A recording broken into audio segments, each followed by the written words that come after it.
Welcome to my ESY education for mission channel में आपका स्वागत है दोस्तों। आज की अपडेट में लेकर के प्रेजेंट है पुरानी पेंशन बहाली को लेकर के आ गई बड़ी खबर। अंतिम बेसिक वेतन का जो है 50% पेंशन प्लस DA 110% बहाल होगी पुरानी पेंशन।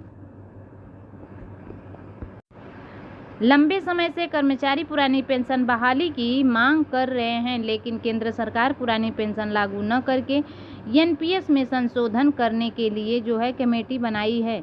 वित्त मंत्री निर्मला सीतारमण ने मार्च 2023 को NPS में सुधार करने के लिए एक कमेटी बनाई थी।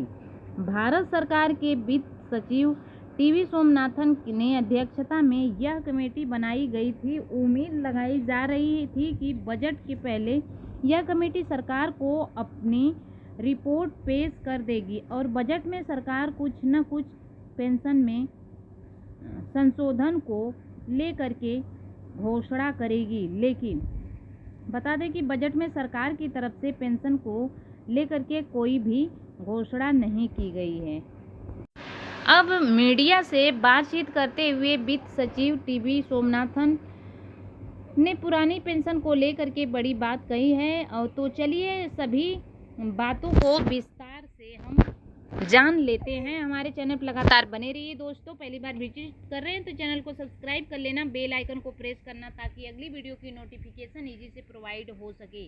उम्मीद करते हैं कि अगर लास्ट तक वीडियो में बने हैं, स्किप नहीं किए तो लाइक भी करके जाना, प्यारा से कमेंट करना। और NPS में कितनी मिलेगी पेंशन की तो बात करें। मीडिया ने पूछा कि आप NPS में संशोधन के लिए बनाई गई कमेटी के मुखिया हैं, तो क्या आप बता सकते हैं कि NPS में अंतिम बेसिक का एक जो है निश्चित पेंशन के रूप में मिलने वाला है, तो वह निश्चित भाग कितना होगा। इस पर वित्त सचिव TV सोमनाथन ने कहा कि NPS में संशोधन किया गया है और कर्मचारी के अंतिम बेसिक वेतन का जो है 45% से 50% के रूप में दिया जा सकता है। हालांकि इसके ऊपर जो है सरकार का अंतिम निर्णय होगा कि पुरानी पेंशन बहाल न करने का जो है कारण। उसके बाद मीडिया ने दूसरा प्रश्न किया कि नई पेंशन बंद करने पुरानी पेंशन फिर से बहाल क्यों नहीं हो सकती।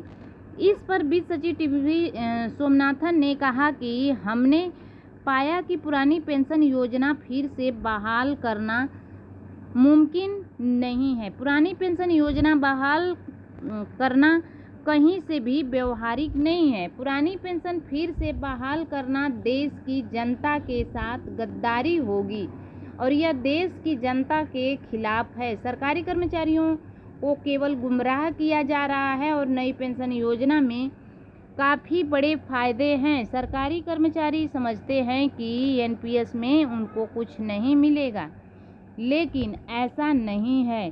पुरानी पेंशन बहाल करने से जो है सरकार को क्या दिक्कत है, तो दोस्तों सरकार क्या दिक्कत है, तो उसके बाद मीडिया ने पूछा कि पुरानी पेंशन लागू करने में सरकार को क्या दिक्कत है। तो इस पर जो है वित्त सचिव TV सोमनाथन ने कहा कि OPS लागू करने पर सरकार का जो है